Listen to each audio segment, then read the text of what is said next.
My name is Neil Covelli. I am the chairman of the Department of Orthopedic Surgery here at Montefiore Einstein. I've been here for 44 years.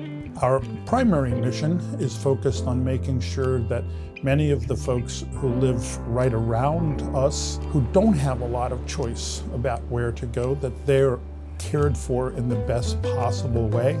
But we do have patients come to us from all over the region, and for many of the very complex problems, literally from all over the world. We pride ourselves on caring for everybody.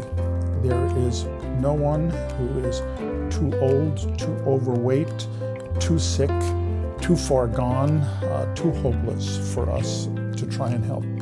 Almost everybody's younger than me, and these are young people who literally could work anywhere, but they choose to work here because they too believe in our mission of caring for all, bringing forward the science of orthopedics, and teaching tomorrow's orthopedic surgeons.